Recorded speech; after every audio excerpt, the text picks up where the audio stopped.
पहला प्रश्न। भगवान, कुरान की जो प्रार्थना है उसके 3 हिस्से हैं, पनाह, अल फातिहा और सूरत इखलास मैत्री। सूरत इखलास इस प्रकार है, बिस्मिल्लाहिर रहमानिर रहीम, कुल हुवल्लाहु अहद, अल्लाहुस समद, लम यलिद वलम यूलद वलम युकल्लहु कुफवन अहद। अर्थ ऐसा है, पहले ही पहल नाम लेता हूं अल्लाह का, जो निहायत रहम वाला मेहरबान है। ए पैगंबर, लोग तुम्हें खुदा का बेटा कहते हैं और तुमसे हाल खुदा का पूछते हैं, तो तुम उनसे कहो कि वह अल्लाह एक है, अल्लाह बेनियाज है, उसे किसी की भी गरज नहीं, न उसका कोई बेटा है और न वह किसी से पैदा हुआ है और न कोई उसकी बराबरी का है। भगवान इसे हमारे लिए बोधगम्य बनाने की अनुकंपा करें। आनंद मैत्रेय।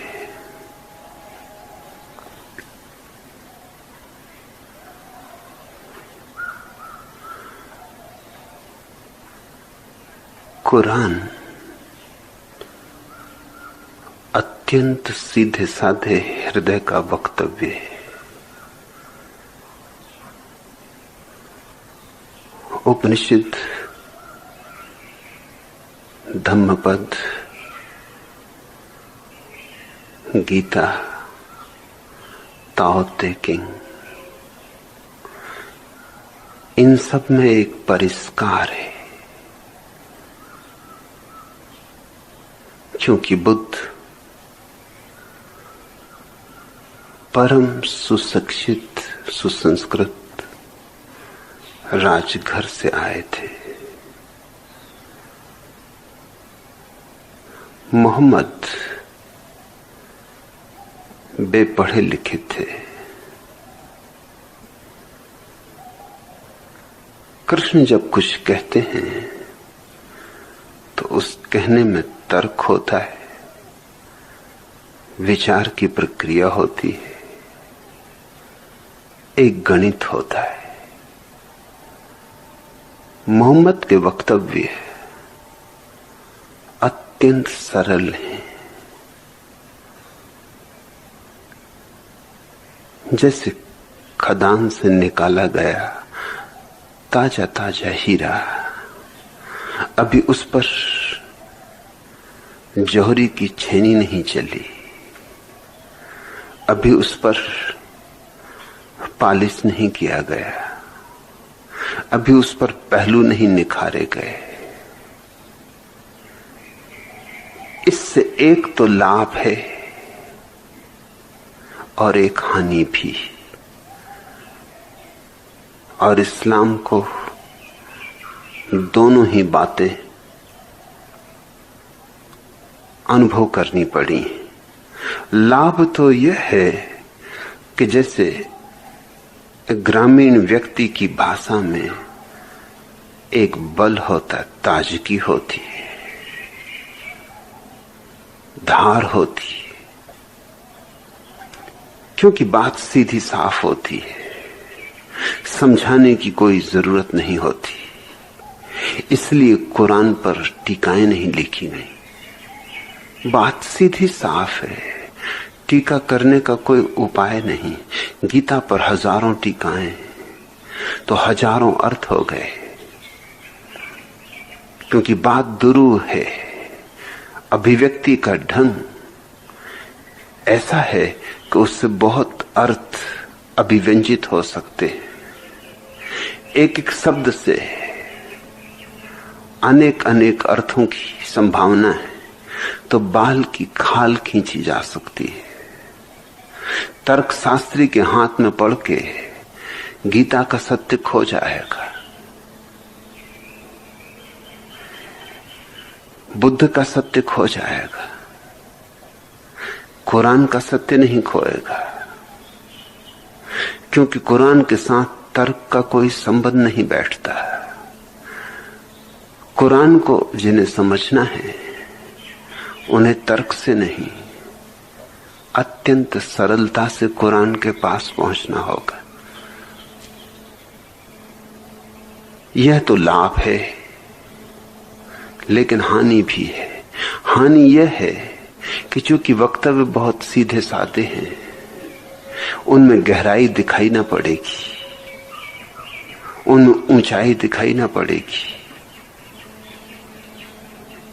उनमें बहुत आयाम दिखाई ना पड़ेंगे, साधारण मालूम होंगे। इसलिए उपनिषद की तुलना में कुरान के वचन साधारण मालूम होंगे। कहां उपनिषद? उपनिषद के ऋषि की प्रार्थना, अस्तो मां सद्गमे, असत से मुझे सत्य की ओर ले चल हे प्रभु। तमसो मां ज्योतिर्गमे, अंधकार से उठा मुझे प्रकाश के लोक में। मृत्योर्मा अमृतम गमे, और कब तक मृत्यु में जीऊं, अमृत के द्वार खोल। हटा दे ये स्वर्ण के पात्र से सारे ढक्कन, उठा दे घूंघट कि मैं देख लूं अमृत को। इसमें गहराई खोजी जा सकती है, बहुत गहराई खोजी जा सकती है। कुरान में भी गहराई इतनी ही है, जरा भी कम नहीं, मगर वक्तव्य मोहम्मद के सीधे साधे हैं। मोहम्मद गैर पढ़े लिखे आदमी हैं, न लिख सकते थे न पढ़ सकते थे। इसलिए जब कुरान की आयतें पहली बार उन पर उतरनी शुरू हुई तो वे बहुत घबरा गए। भीतर कोई हृदय में जोर से कहने लगा, लिख। और मोहम्मद ने कहा कि मैं लिखना जानता नहीं, लिखूं कैसे? गा। भीतर से कोई आवाज आने लगी और मोहम्मद ने कहा, मैं क्या गाऊंगा? न मेरे पास कंठ है, न गीत की कोई कला है, मैं बिल्कुल बेपढ़ा लिखा आदमी हूं। क्या गाऊं, क्या लिखूं, कैसे लिखूं, कैसे गाऊं? वो इतने घबरा गए कि घर भागे आ गए। पहाड़ पर बैठे थे मौन में।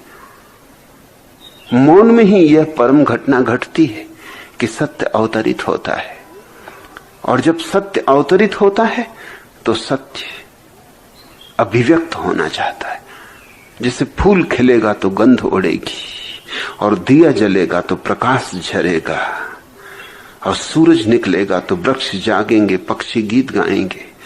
बस वैसे ही जब सत्य का सूर्य भीतर उगता है तो तुम उसे छिपा ना सकोगे, उसकी अभिव्यक्ति होगी। वह पुकारेगा, अभिव्यक्त करो। वही पुकार थी मोहम्मद के भीतर। कहो, लिखो, बोलो, बांटो। मगर मोहम्मद के लिए ये बात अपनी सीमा के बहुत पार मालूम पड़ी। यही उद्घोषणा बुद्ध के जीवन में है, और बुद्ध ने भी इंकार किया कि नहीं बोलूंगा, मगर कारण और थे। मोहम्मद ने इंकार किया इसलिए कि कैसे बोलूं, शब्द नहीं, भाषा का धनी नहीं, तर्क नहीं, कौन मेरी सुनेगा? लिखूं तो कैसे लिखूं, मुझे लिखना भी नहीं आता। पढ़ूं तो क्या पढ़ूं, मुझे पढ़ना भी नहीं आता। ये कारण थे मोहम्मद के। बुद्ध को भी जब सत्य की अभिव्यक्ति हुई तो कथा है, वह कथा तो प्रतीकात्मक है। जैसे ये मोहम्मद की बात प्रतीकात्मक है कि कोई भीतर बोला कि बोल, गा, गुनगुना, ऐसे ही बुद्ध से देवताओं ने अवतरित होकर स्वर्ग से कहा, अभिव्यक्ति दो, बांटो, कहो, चुप न रह जाओ। बुद्ध ने भी कारण बताए कि क्यों चुप, लेकिन कारण बड़े अलग थे। उससे दो व्यक्तित्वों के भेद पता चलता है। बुद्ध ने कहा, बोलूंगा, कौन समझेगा? फर्क समझना।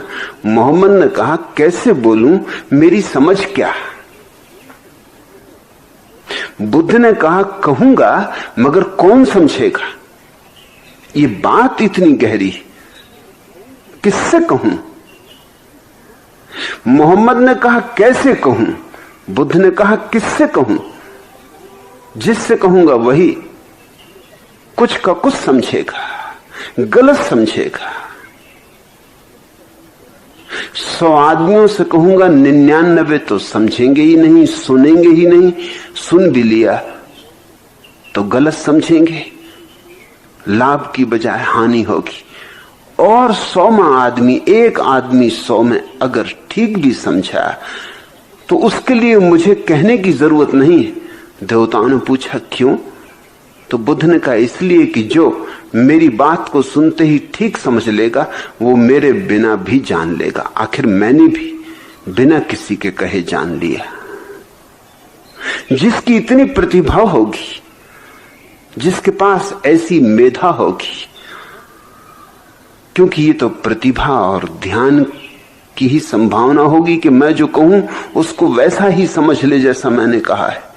जिसके पास ऐसा निखार होगा, ऐसी तीक्ष्णता होगी, वो क्या मेरे लिए रुका रहेगा? मेरे बिना भी पहुंच जाएगा। दिन 2 दिन की देर हो सकती, लेकिन उस एक के लिए बोल के 99 के जीवन में मैं व्यर्थ का उपद्रव खड़ा नहीं करना चाहता, इसलिए नहीं बोलूंगा। मैं तुम्हें भेद दिखाना चाहता हूं। बुद्ध और मोहम्मद दोनों को एक ही सत्य का अनुभव हुआ है, मगर बुद्ध भली भांति जानते हैं कि मैं बोल सकता हूं, लेकिन समझेगा कौन? मोहम्मद ये कहते ही नहीं कि समझेगा कौन। मोहम्मद कहते हैं कि मैं बोल सकूं तो शायद कोई समझ ले, मगर मैं बोलूंगा कैसे? मैं ठहरा अत्यंत ग्रामीण, दीनहीन, न पढ़ा न लिखा, न मेरे कोई संस्कार, न मेरी कोई संस्कृति।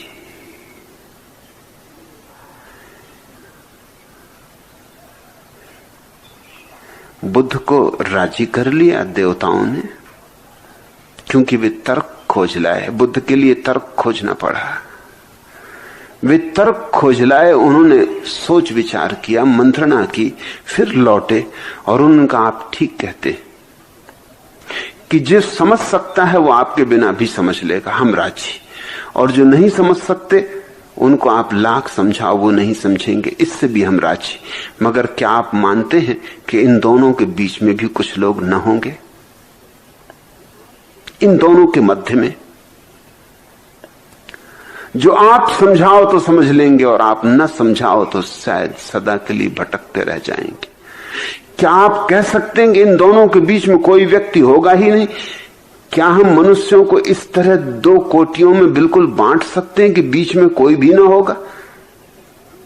ये तर्क बुद्ध को स्पष्ट समझ में आया कि जरूर कुछ लोग बीच में हो सकते हैं, 1000 में 1 होगा, मगर कोई तो बीच में होगा ही। श्रृंखला है मनुष्यों की। ऐसा तो नहीं हो सकता कि 2 कोटियों में बिल्कुल खंडित कर दी जाए मनुष्यता को। इन दोनों के बीच में भी कोई होगा, मध्य में भी कोई होगा, तभी तो एक कोटि में से कोई दूसरी कोटि में जाता है। बच्चा जवान होगा तभी तो बूढ़ा होता। ऐसा नहीं हो सकता कि जवान हो ही ना, बच्चे हों और बूढ़े हों, बीच की सीढ़ी तो पार करनी ही होगी। वो जो एक आदमी 100वां हो गया है, वो कभी 99 का हिस्सा था, पार करके गया है उस सीमा को जो दोनों के बीच में।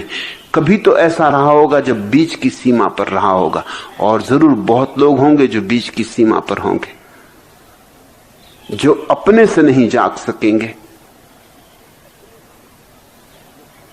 जिन्हें कोई जगाने वाला मिल जाए, इशारा देने वाला मिल जाए तो शायद चल पड़े। बुद्ध राजी हो गए, मोहम्मद भी राजी हुए, लेकिन मोहम्मद को राजी करने का ढंग ये नहीं हो सकता था। मोहम्मद को तर्क नहीं दिए जा सकते थे। भीतर की आवाज कहती गई कि मोहम्मद मैं तुझसे कहता हूं बोल, तू बोल, फिक्र छोड़। जब मैं कहता हूं तो तू बोल, तुझे बोलना ही होगा, कोई तर्क नहीं, सीधा आदेश है।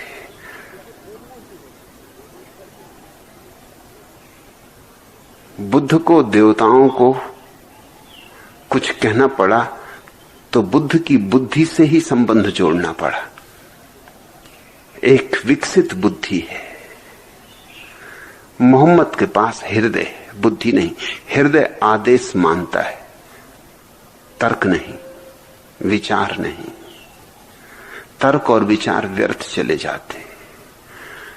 और जब आवाज इतने जोर से आई कि तुझे करना ही होगा, तो वो कब गए, उन्हें बुखार चढ़ाया, वो भागे घर आए। उन्हें डर लगा कि जरूर मैं पागल हो गया हूं। घर आके उन्होंने जो बात कही वो बड़ी प्यारी। अपनी पत्नी से उन्होंने कहा कि जल्दी से मेरे ऊपर दुलाइयां उड़ा दे, मुझे बहुत बुखार आ रहा है। पत्नी ने कहा अभी अभी आप ठीक ठीक गए थे सुबह सुबह, इतनी जल्दी, इतना तीव्रता से बुखार, और शरीर उनका जल रहा है, तप थे। और उनकी आंखें ऐसी हैं जैसी उसने कभी नहीं देखी थी। ये बुखार वाली आंखें नहीं। उसने दुलाइयां उड़ा दी। पूछा कि मुझे कहो तो कि हुआ क्या। तो मोहम्मद ने कहा कि दो में से कुछ एक बात हुई है, या तो मैं पागल हो गया हूं या कवि।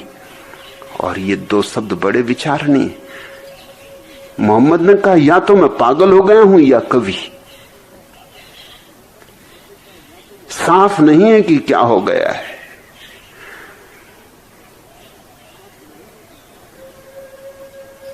विक्षिप्त हो गया हूं लगता है, भीतर से कुछ आवाज आ रही जो कभी नहीं आई थी। और यह हो सकता है मैं कवि हो गया हूं, क्योंकि सुना है कि कवियों को भीतर से आवाज आती, अंतर्वाणी उठती। पत्नी ने कहा कि तुम्हारी आंख देख के मैं कह सकती हूं कि कुछ अभूतपूर्व घटा है। तुम्हारी आंखों में ऐसी चमक कभी न थी, और तुम्हारे चेहरे पर ऐसी आभा कभी न थी। तुम घबरा गए हो, बेचैन हो, इसलिए बुखार है, अन्यथा तुम आविष्ट हुए हो। तुम्हारे ऊपर कोई विराट ऊर्जा उतरी, तुम उसे पचा नहीं पा रहे हो। तुम विश्राम करो, सब ठहर जाएगा। इस कारण मोहम्मद की पत्नी ही उनकी पहली शिष्या थी, वही पहली मुसलमान थी, क्योंकि उसने ही पहले संदेश सुना। फिर धीरे धीरे उसने पूछा कि क्या तुम्हारे भीतर हो रहा, मुझे कहो। जो उन्होंने कहा वो सीधा साफ था, लेकिन उसमें गहराइयां भी थी। ये वचन भी सीधे साफ है। यूं ऊपर से देखोगे तो तुम प्रभावित न होगे, लेकिन जरा इनकी गहराइयों में उतरोगे, इन हीरों पर थोड़ी धार रखनी होगी, थोड़े पहलू निखारने होंगे, इन हीरों की थोड़ी सफाई करनी होगी। और तब कुरान में भी वही गरिमा है जो उपनिषदों में, वही सुगंध है जो धम्मपद में।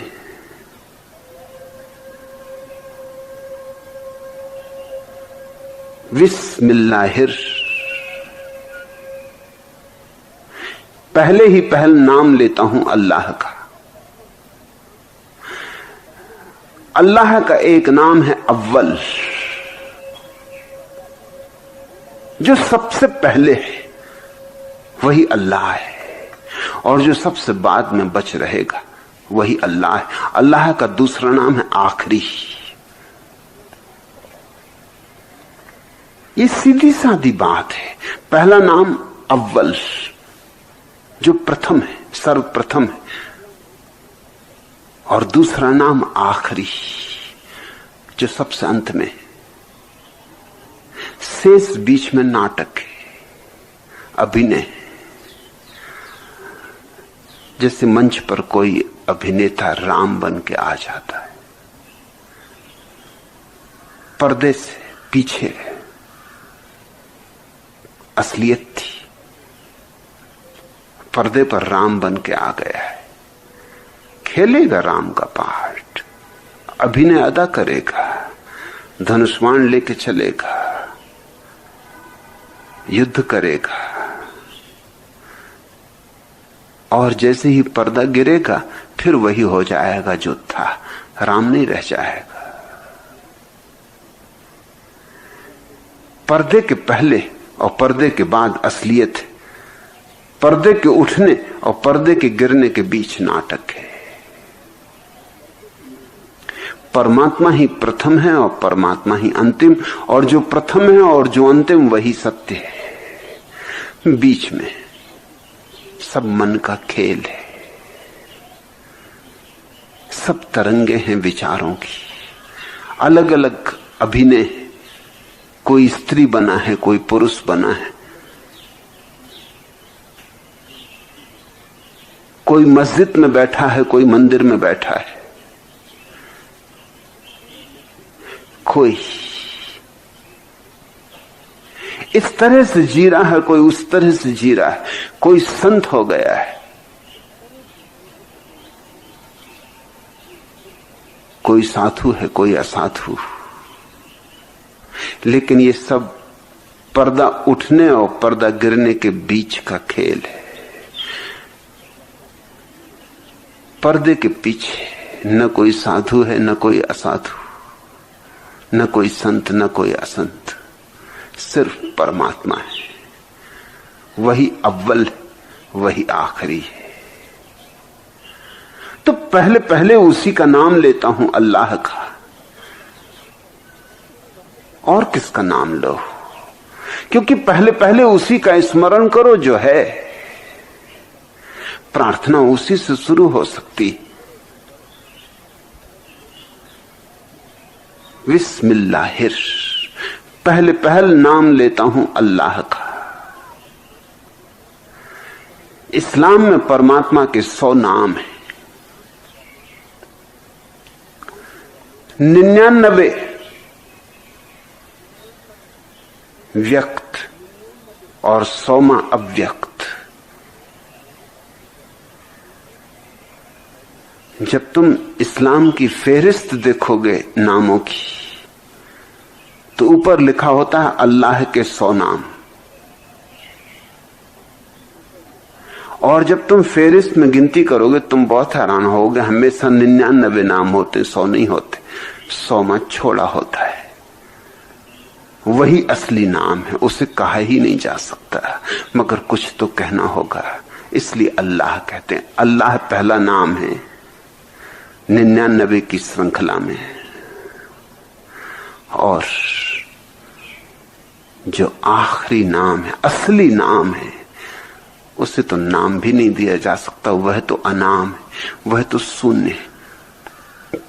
बुद्ध की भाषा में वही निर्वाण है, शून्य है, अनंतता है। उपनिषद उसे ब्रह्म कहते हैं। मगर यह प्यारी बात समझते हो, शून्य भी तुमने कहा। हालांकि कहा शून्य, मगर शून्य भी नाम हो गया। ज्यादा प्यारी बात है इस्लाम की, कहा ही नहीं कुछ, खाली जगह छोड़ दी। इस्लाम में सूफी फकीरों की परंपरा है। उनके पास एक किताब है जिसे वो किताबों की किताब कहते। वो खाली किताब है, उसमें कुछ लिखा हुआ नहीं।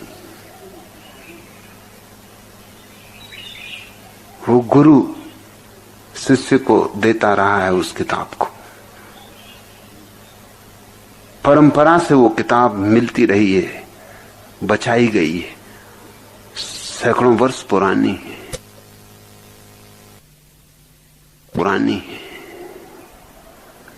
कुछ भी लिखा नहीं है, खाली पन्ने, कोरे पन्ने। और वैसा ही कोरा हो जाना है, वैसा ही खाली हो जाना है।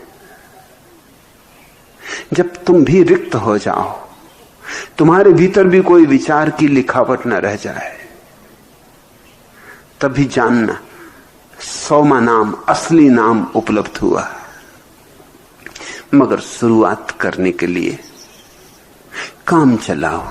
99 नाम है। 99 इसलिए कि तुम्हें जो प्रीति कर लगे। दुनिया में बहुत तरह के लोग हैं, तरह तरह के लोग हैं, हर एक की अपनी अपनी प्रीति है, अपना अपना ढंग है। इसलिए एक ही नाम सबको शायद प्यारा भी ना लगे। तो सब तरह की रुचियों के लोगों के लिए 99 नाम है, लेकिन याद सबको दिलाए रखनी है कि तुम्हारा नाम काम चलाऊ है। असली नाम तो बोला नहीं जा सकता, सुना नहीं जा सकता। असली नाम तो अनुभव में आता है, और वह अनुभव ध्वनि नहीं है, नाद नहीं है, अनाहत है, परम शून्य का संगीत है, मौन संगीत है। इसलिए शास्त्रों को ठीक से पढ़ना हो तो पंक्तियों के बीच में पढ़ना, पंक्तियों में मत पढ़ना। पंक्तियों के बीच में जहां खाली जगह होती वहां शास्त्र है, पंक्तियों में तो शब्द है। शब्दों के बीच में पढ़ना जहां रिक्त स्थान होते हैं, क्योंकि वहीं सत्य है। और यही अवस्था तुम्हारे अंतर की भी है। एक विचार गया, दूसरा विचार आया, दोनों के बीच में थोड़ी जगह होती, उस जगह में ही झांक लो तो ध्यान हो जाए। मगर हम एक शब्द से दूसरे शब्द पर छलांग लगाते रहते, एक विचार से दूसरे विचार पर छलांग लगाते रहते। हम बीच में वो जो खाली जगह है उसको देखते ही नहीं, उसको हम यूं ही गुजर जाने देते हैं, हम उस पर ध्यान ही नहीं देते। वह हमारा गेस्टाल्ट नहीं। गेस्टाल्ट शब्द जर्मन भाषा का है और मनोविज्ञान ने उसे स्वीकार किया है, क्योंकि किसी दूसरी भाषा में वैसा शब्द नहीं। गेस्टाल्ट का अर्थ होता है देखने का एक खास रवैया। तुमने मनोविज्ञान की किताबों में या कभी कभी बच्चों की किताबों में एक तस्वीर देखी होगी। एक तस्वीर बनी होती है जिसको दो ढंग से देखा जा सकता है। एक ढंग से देखो तो तस्वीर में बूढ़ी स्त्री दिखाई पड़ती, और अगर तुम देखते रहो बूढ़ी स्त्री को, तो तुम चकित होते हो कि थोड़ी देर में बूढ़ी स्त्री तो विदा हो गई और उसकी जगह एक सुंदर युवा स्त्री दिखाई पड़ने लगी। अगर तुम उस युवा स्त्री को देखते रहो तो थोड़ी देर में वो भी विलीन हो जाएगी, फिर बूढ़ी स्त्री प्रकट हो जाएगी। और मजा यह है कि जब तुमने दोनों को भी देख लिया तस्वीर में, तब भी तुम दोनों को साथ साथ ना देख सकोगे, क्योंकि उन दोनों को बनाने वाली जो पंक्तियां हैं, जो लकीरें हैं, वो एक ही है। उन्हीं लकीरों से बूढ़ी बनी है, उन्हीं लकीरों से जवान स्त्री बनी। तो जब जवान स्त्री को देखोगे बूढ़ी नहीं देख पाओगे, अगर बूढ़ी को देखोगे जवान को नहीं देख पाओगे। जानते हो भली भांति कि इन्हीं लकीरों में जवान स्त्री भी छिपी, कई बार देख भी चुके हो, लेकिन जब फिर बूढ़ी स्त्री का गेस्टाल्ट तुम्हें पकड़ लेगा तो तुम लाख उपाय करो, जवान स्त्री दिखाई ना पड़ेगी।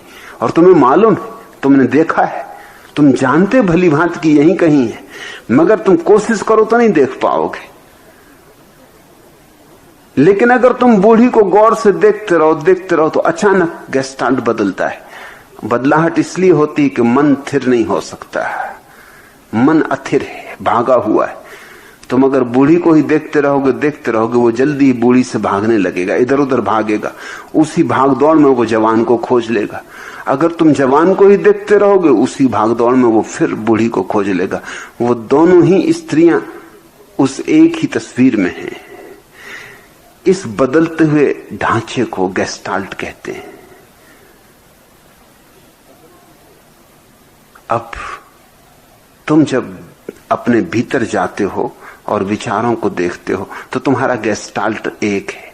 एक विचार गया कि तुम बीच में जो थोड़ा सा अंतराल आता उसे नहीं देखते, दूसरा विचार आया उसको देखते हो। तुमने ध्यान ही नहीं दिया होगा जब तुम किताब पढ़ते हो कि दो शब्दों के बीच में खाली जगह भी है, या दो पंक्तियों के बीच में भी खाली कागज है। तुम तो बस शब्दों से छलांग लगाते चले जाते हो। एक छोटा बच्चा रास्ते के किनारे खड़ा है, उसे रास्ता पार करना है, बड़ी देर से खड़ा है। एक आदमी जो उसे देख रहा है, एक दुकानदार, उसने पूछा कि बेटा बात क्या, तू बहुत देर से यहां खड़ा हुआ है, तुझे उस तरफ जाना है तो मैं पहुंचा दूं। उसने कहा उस तरफ मुझे जाना है, लेकिन मैं देख रहा हूं कि जब खाली स्थान आए तो मैं निकल जाऊं। जब खाली स्थान मेरे सामने से गुजरे तो मैं निकल जाऊं। तुमने इस तरह नहीं सोचा होगा। तुम कार गुजरी, बस गुजरी, ट्रक गुजरा, ये तुम देखते हो। खाली स्थान गुजरता ऐसा तुम नहीं देखते।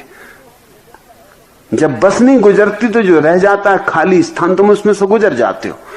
मगर उस बच्चे ने कहा कि जब खाली स्थान आया, कभी तो कार आ रही है, कभी ट्रक आ रहा, कभी बस आ रही, खाली स्थान आ ही नहीं रहा। जैसे ही खाली स्थान आएगा मैं निकल जाऊंगा।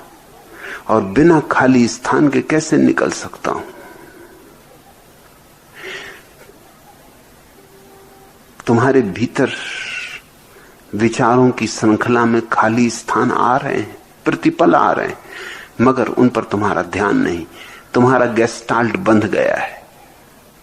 और इसीलिए साक्षी का अद्भुत सूत्र है ध्यान के लिए। तुम सिर्फ साक्षी होकर खड़े हो जाओ किनारे और देखते रहो आंख गड़ा के विचारों को गुजरते हुए, और तुम चकित होगे। देखते देखते ही जैसे बूढ़ी स्त्री जवान में बदल जाती, ऐसा ही तुम्हारे भीतर का गेस्टाल्ट बदलेगा। तुम अगर देखते रहो विचारों को साक्षी होकर, तो धीरे से तुमको एक क्षण पता चलेगा कि हर दो विचार के बीच खाली जगह आती, और जैसे ही तुम्हें खाली जगह दिखाई पड़ गई, तुम दूसरा काम भी कर सकते हो। एक खाली स्थान से दूसरे खाली स्थान में छलांग, दूसरे से तीसरी खाली स्थान में छलांग। विचारों को छोड़ के छलांग लगने लगती। अभी खाली स्थान को छोड़ के तुम छलांग लगाते हो, फिर विचारों को छोड़ के खाली स्थान में छलांग लगाने लगते हो। वही ध्यान की प्रक्रिया है। खाली स्थानों को जोड़ लेना अपने भीतर ध्यान है। विचार तिरस्कृत हो गया, अनादृत हो गया, तुम विचार के प्रति उदासीन हो गए। ध्यान है खाली अंतरालों को देखने की क्षमता, और जैसे ये क्षमता आती, पर्दा गिर गया। अब तुम्हें वह दिखाई पड़ने लगेगा जो अव्वल है और आखिरी। पहले ही पहल नाम लेता हूं अल्लाह का, जो निहायत रहम वाला मेहरबान है। सीधी सादी बात है कि परमात्मा करुणा है। बुद्ध भी इस बात को कहते हैं, लेकिन बुद्ध के कहने का ढंग बहुत और है। वो एक सुसंस्कृत दार्शनिक का ढंग है। बुद्ध कहते हैं जब ध्यान का कमल खिलता है तब करुणा की सुगंध उड़ती। करुणा अंतिम उपलब्धि है समाधि की, और समाधि की कसौटी भी। जिसके जीवन में करुणा प्रकट हो, समझना कि उसे समाधि मिली। भीतर मिलती है समाधि, बाहर करुणा की गंध उड़ती। भीतर जलता है समाधि का दिया और बाहर करुणा की रोशनी फैलती। यही बात मोहम्मद अपने सीधे साधे ढंग से कह रहे हैं कि वह जो परमात्मा है, वह जो अव्वल है, वो जो पहले है और आखिरी, जिसका कोई नाम नहीं लेकिन फिर भी जिसको नाम देना होगा, नहीं तो हम कैसे उसका स्मरण करें। वो निहायत रहम वाला मेहरबान है, वह महाकरुणा है। और इसमें इस बात की भी उद्घोषणा है कि भयभीत ना हो अपनी गलतियों से। उसकी करुणा तुम्हारी गलतियों से बहुत बड़ी है।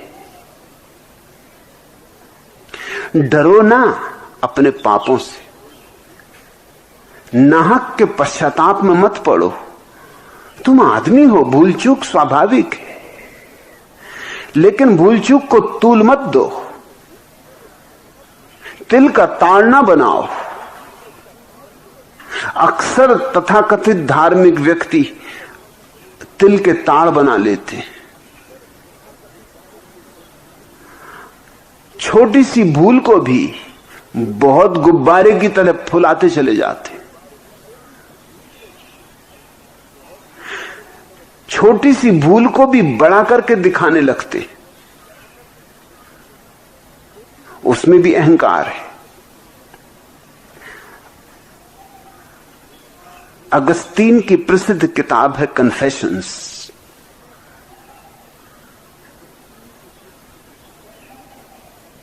अपने पापों का प्रायश्चित है। अगस्तीन की इस किताब के बाद एक सिलसिला शुरू हुआ कि लोगों ने अपने पापों के प्रायश्चित लिखने शुरू कर दिए। टॉलस्टॉय ने लिखे, महात्मा गांधी ने लिखे, और मेरी प्रतीति है कि इन सब ने बहुत बढ़ा चढ़ा के लिखे। छोटे छोटे पापों को भी खूब बढ़ा चढ़ा के लिखा। पीछे कारण है। तुमने अकबर और बीरबल की कहानी सुनी। अकबर ने एक दिन दरबार में आके दीवार पर एक लकीर खींच दी और अपने दरबारियों से कहा कि 1,00,000 स्वर्ण असरफियां उसे भेंट करूंगा जो इस लकीर को बिना छुए छोटा कर दे। अब बिना छुए कौन लकीर को छोटा करे, कैसे करे? बहुत सिर पचाया लोगों ने, बड़ा सोचा विचारा, पसीने पसीना हो गए। 1,00,000 स्वर्ण असरफियां तो सभी चाहते थे, मगर बिना छुए छोटी कर दो। और तब बीरबल उठा और उसने उस लकीर के नीचे एक बड़ी लकीर खींच दी। उस लकीर को छुआ भी नहीं और लकीर छोटी हो गई। 1,00,000 स्वर्ण असरफियां उसने अपने बस्ते में बंद की और घर की तरफ चल पड़ा। उसने धन्यवाद भी नहीं दिया अकबर को, धन्यवाद देने की जरूरत भी नहीं थी। उसने काम करके दिखा दिया था। लकीर को छुआ नहीं और छोटा कर दिया। यही राज है इन तथाकथित प्रायश्चित के नाम पर बड़ा चढ़ाकर लिखे गए पापों में। पहले पाप को बड़ा करके दिखाओ तो फिर तुम्हारा पुण्य भी उसी अनुपात में बड़ा हो जाता है। फिर पुण्य की लकीर खींचो तो छोटा पाप होगा तो पुण्य भी छोटा ही होगा। अगर बड़ा पाप होगा तो पुण्य भी बड़ा होगा। इस गणित को समझ लेना। तुमने अगर 2 पैसे की चोरी की और चोरी का त्याग कर दिया तो लोग कहेंगे क्या खाक त्याग किया। अरे 2 पैसे की चोरी की, पहले तो चोरी भी की तो कुछ ढंग की ना की, और त्याग भी दिया तो क्या त्याग दिया? 2 ही पैसे ना। 2 अरब की चोरी करते तो 2 अरब का त्याग होता, फिर त्याग बड़ा होता क्योंकि चोरी बड़ी होती। इसलिए तो जैनों के 24 तीर्थंकर राजपुत्र हैं। कोई गरीब राजपुत्र नहीं हो सका, कोई गरीब तीर्थंकर नहीं हो सका। कैसे हो? क्योंकि त्याग कसौटी है। राजपुत्रों के पास त्यागने को कुछ है, गरीबों के पास त्यागने को क्या है? गरीब छोड़ेगा भी तो क्या छोड़ेगा, था ही क्या?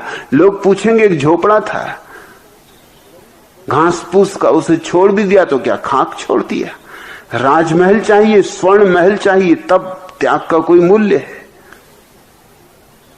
बुद्ध भी राजपुत्र है, कृष्ण और राम भी राजपुत्र है, हिंदुओं के अवतार, जैनों के तीर्थंकर बुद्धों के बुद्ध सब राजपूत थे। इस दृष्टि से इस्लाम ने और ईसाइयत ने एक बहुत बड़ी क्रांति की। उस क्रांति का ठीक ठीक मूल्यांकन नहीं हुआ है। इस्लाम और ईसाइयत ने पहली बार दो साधारण जनों को ईश्वर का पैगंबर घोषित किया। जीसस एक बढ़ई के बेटे थे, अत्यंत दीनहीन वर्ग से। मोहम्मद भी गरीब घर से आए थे।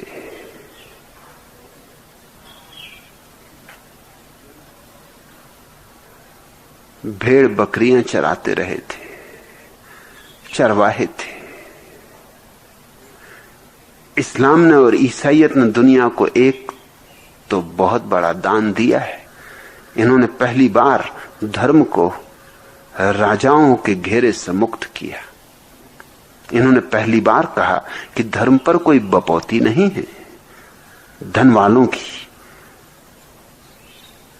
गरीब भी चाहे अभिप्सा करे तो परमात्मा उसका भी हो सकता है। इस्लाम और ईसाइयत का इतना व्यापक प्रचार जो दुनिया में हुआ, उसके पीछे यही कारण है। सर्वहारा को, दीनहीन को ये बात रुचिकर लगी, उसके निकट की लगी। हिंदू धारणा राजाओं से बंधी धारणा है, जैन धारणा भी राजाओं से बंधी धारणा है। उसमें एक तरह का अभिजात है,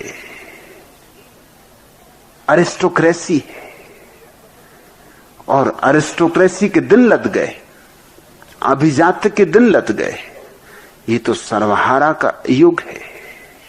तो अगर सारी दुनिया में आधी दुनिया ईसाई हो गई तो कुछ आश्चर्य नहीं। और ईसाइयत के बाद नंबर आता है इस्लाम का। ये कोई आश्चर्य नहीं, ये बिल्कुल स्वाभाविक है। फिर इनकी भाषा गरीब की भाषा है। इनकी भाषा अत्यंत दीनहीन की भाषा है।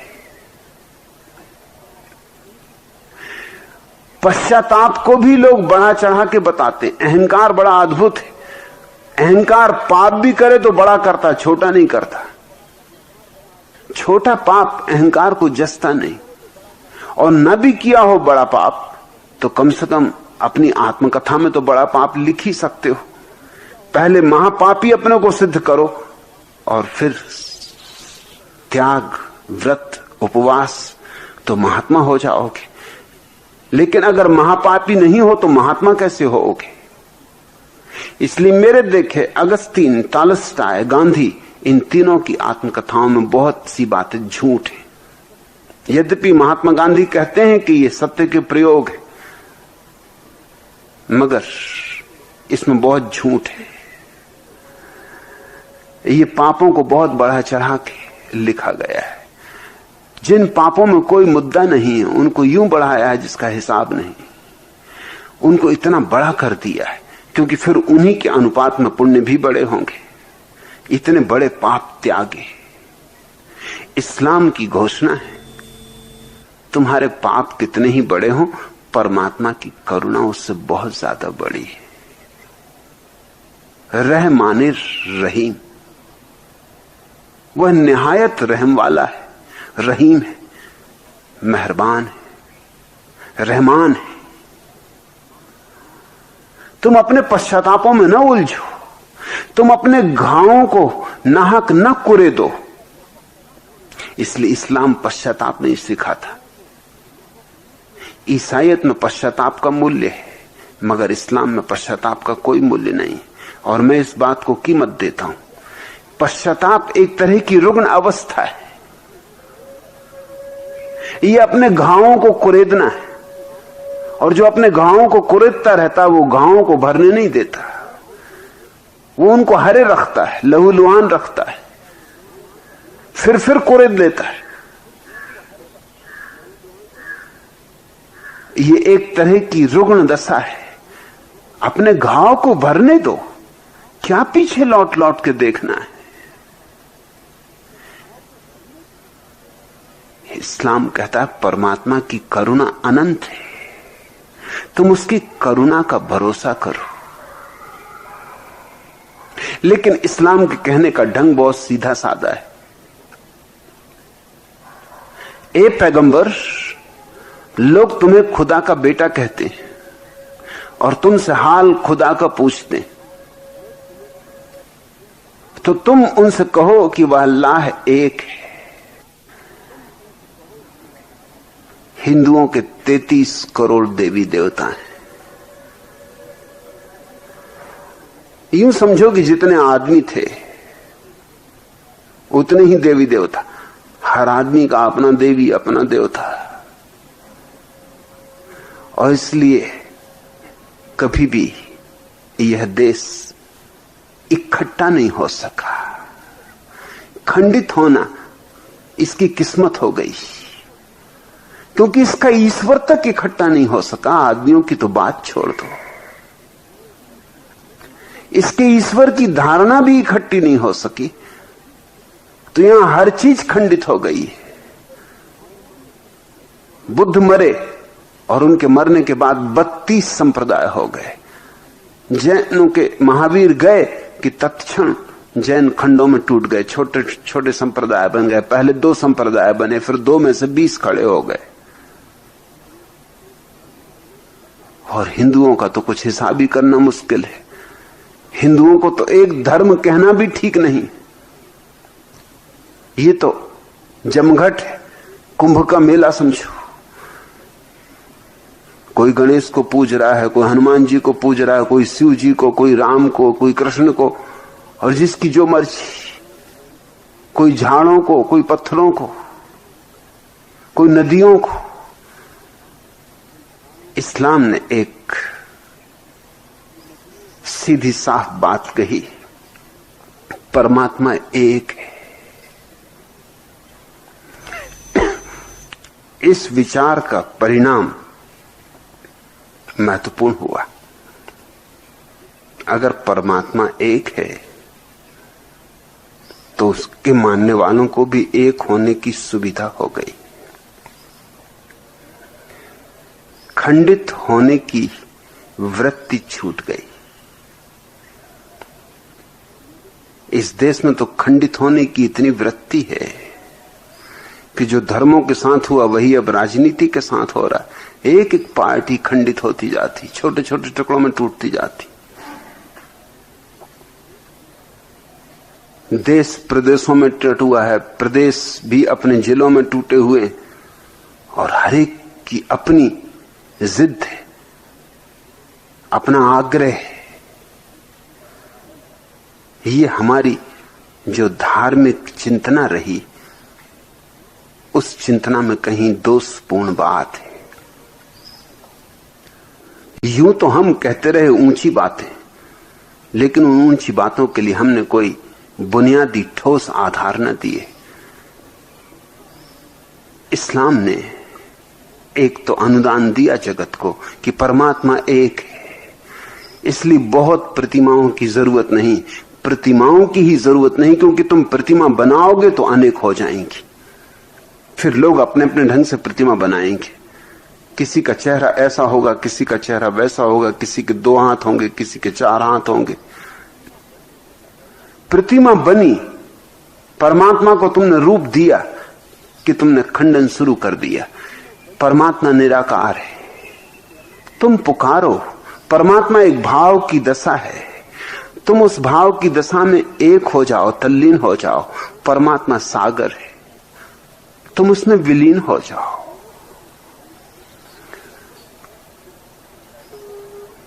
ए पैगंबर, लोग तुम्हें खुदा का बेटा कहते हैं और तुमसे हाल खुदा का पूछते हैं, तो तुम उनसे कहो कि वह अल्लाह एक है और अल्लाह बेनियाज है। उसे किसी की भी गरज नहीं, उसे किसी की भी जरूरत नहीं। वह स्वयंभू है। तुम उसे मानते हो या नहीं मानते हो, इससे कुछ भेद नहीं पड़ता। तुम उसके साथ हो या उसके विपरीत हो, कुछ भेद नहीं पड़ता। तुम आस्तिक हो या नास्तिक हो, कुछ भेद नहीं पड़ता। वह बेनियाज है, उसकी करुणा तुम पर बरसती ही रहेगी। तुम साधु हो असाधु हो, कुछ भेद नहीं पड़ता। उसकी करुणा में कोई कंजूसी नहीं होगी। वो तुम पर निर्भर नहीं है, वो तुम्हारी पात्रता की भी पूछताछ नहीं करता, वो तुम्हारी योग्यता का भी हिसाब नहीं रखता। अगर तुम उसे लेने को राजी हो तो वो हमेशा तुम्हारे भीतर प्रवेश करने को तैयार है। वो तुम्हारे द्वार पर खड़ा, द्वार खटखटा रहा है। तो तुम ही उसे भीतर न बुलाओ तो तुम्हारी मर्जी, अन्यथा वह हर घर में आने को राजी।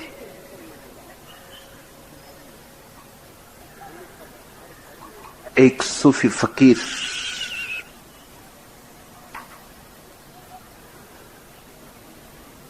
को हमेशा की आदत थी कि अकेला भोजन नहीं करता था, किसी को निमंत्रण दे देता था, बुला लाता था। मगर एक दिन ऐसा हुआ कि बहुत खोजा लेकिन कोई मिला ही नहीं। या तो लोग भोजन कर चुके थे, या लोग भोजन करने जा रहे थे, या कहीं निमंत्रित थे। कोई राजी ही ना हुआ आने को। और अकेला उसे भोजन करना नहीं, वो तो साथ में ही भोजन करेगा, बांट कर ही भोजन करेगा। तो उसने सोचा फिर आज भूखा ही रहना होगा। तभी द्वार पर एक बूढ़े आदमी ने दस्तक दी और उसने कहा कि मैं बहुत भूखा हूं, क्या कुछ खाने को मिल सकेगा? उसने कहा मेरे धन्य भाग, आओ, मैं प्रतीक्षा ही कर रहा था। जरूर तुम्हें परमात्मा नहीं भेजा होगा। उसकी करुणा अपरंपार है। उसने देखा होगा कि मैं भूखा। मेहमान को बिठाया, दस्तरखान लगाया, भोजन रखा, और मेहमान ने भोजन शुरू करने ही जा रहा था कि उस फकीर ने देखा, अरे इसने अल्लाह का नाम ही नहीं लिया। भोजन के पहले अल्लाह का नाम तो लेना चाहिए, प्रार्थना तो करनी चाहिए। उसने उसका हाथ पकड़ लिया इसके पहले कि कौर मुंह में जाए। उसने कहा रुको, अल्लाह का नाम नहीं लिया? उस आदमी ने कहा कि मैं अल्लाह इत्यादि में भरोसा नहीं करता, कोई ईश्वर नहीं, तो मैं क्यों नाम लूं?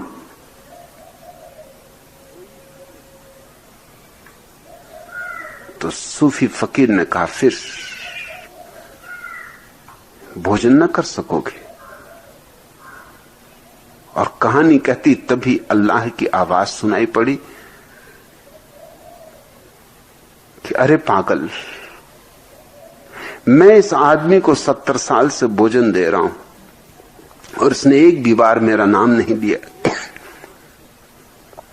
और तू एक ही दिन में शर्त लगाने लगा। तूने इसका बड़ा हुआ हाथ पकड़ लिया। ये भूखा बूढ़ा, भोजन भी तूने शर्त बंदी से, भोजन में भी शर्त लगा दी। प्रेम की कोई शर्त होती? तुझे अनुग्रहित होना चाहिए कि ये तेरा निमंत्रण स्वीकार किया, अनुग्रह तो दूर रहा, तू इस पर शर्त थोपने लगा। तुझसे तो ये बूढ़ा बेहतर है, ये भूखा रहने को राजी है लेकिन अपने उसूल के खिलाफ जाने को राजी नहीं। और जिसको मैं 70 साल से भोजन करा रहा हूं, तो एक दिन उसे भोजन नहीं करा सकता है। फकीर उस बूढ़े के चरणों पर गिर पड़ा, कहा आप भोजन करें, मेरी भूल थी। धर्म के नाम पर शर्त नहीं लगाई जा सकती। परमात्मा बेशर्त है, उसकी कृपा और करुणा तुम्हारी किसी योग्यता के कारण नहीं होती। उसकी करुणा उसका स्वभाव है। बिस्मिल्लाहिर रहमानिर रहीम, ये उसका स्वभाव है। रमजान होना, रहमान होना, रहीम होना तुम्हारा सवाल नहीं है, ये उसका स्वभाव है। गुलाब का फूल गुलाब की गंध देगा और जूही का फूल जूही की गंध देगा। जूही का फूल इसकी फिक्र नहीं करता कि पास से जो निकल रहा है वो पात्र है या नहीं। सूरज निकलेगा तो रोशनी होगी, आस्तिक के लिए भी और नास्तिक के लिए भी, साधु के लिए भी असाधु के लिए भी वो सूरज का लक्षण है। वो कुछ शर्त नहीं करता कि नास्तिक के लिए अंधेरा रहेगा और आस्तिक के लिए दिन हो जाएगा। परमात्मा का स्वभाव है करुणा। इस्लाम की ये बहुत बड़ी अनुभूति है। मोहम्मद का ये मनुष्य के विकास में गहरा अनुदान है। सदा से हमने ऐसा सोचा है हमारे कर्मों के फल के अनुसार उपलब्धि होती है। ये अगर ठीक से समझो तो अहंकार की ही घोषणा है। मैं अगर अच्छे कर्म करूंगा तो मुझे पुण्य मिलेगा, अगर बुरे कर्म करूंगा तो पाप मिलेगा। अच्छे कर्म करूंगा तो स्वर्ग जाऊंगा, बुरे कर्म करूंगा तो नरक जाऊंगा। जोर मैं पर है, मैं जो करूंगा कर्ता पर जोर है, और इसका ही ये परिणाम हुआ। इस जोर का ये अंतिम तार्किक निष्कर्ष हुआ कि जैनों ने ईश्वर को इंकार ही कर दिया। ईश्वर की जरूरत ही क्या रही? अगर ठीक से समझो तो कर्म के सिद्धांत में ईश्वर की कोई जरूरत नहीं रह जाती। हिंदुओं का दृष्टिकोण इस लिहाज से तर्क विरुद्ध है। या तो इस्लाम ठीक है या जैन ठीक है। इस्लाम कहता है उसकी करुणा, हमारे कृत्य का सवाल नहीं है, हमने क्या किया इसका हिसाब नहीं, उसकी करुणा। और जैन कहते हैं हमने जो किया उसका हिसाब है। अच्छा किया तो अच्छा, बुरा किया तो बुरा। अच्छा बोया तो अच्छा काटेंगे, बुरा बोया तो बुरा काटेंगे। फसल हमारे कर्मों की है, इसलिए परमात्मा की कोई जरूरत ही नहीं। परमात्मा क्या करेगा? जिसने बुरा काम किया है उसको स्वर्ग नहीं भेज सकता, और जिसने अच्छा काम किया उसको नरक नहीं भेज सकता। परमात्मा निहायत गैर जरूरी हो जाता है। और हिंदू इन दोनों के बीच में खड़े, वो कर्म का सिद्धांत भी मानते हैं और परमात्मा को भी मानते हैं। मेरे हिसाब में या तो जैन तार्किक रूप से ठीक है कि कर्म का सिद्धांत सही है तो परमात्मा की कोई जरूरत न रही, या फिर इस्लाम सही है कि अगर कर्म का सिद्धांत सही नहीं है तो ही परमात्मा है। जोर बदल गया, मैं पर जोर। इसलिए जैन मुनि को तुम जितना अहंकारी पाओगे उतना किसी दूसरे धर्म के साधु को नहीं पाओगे।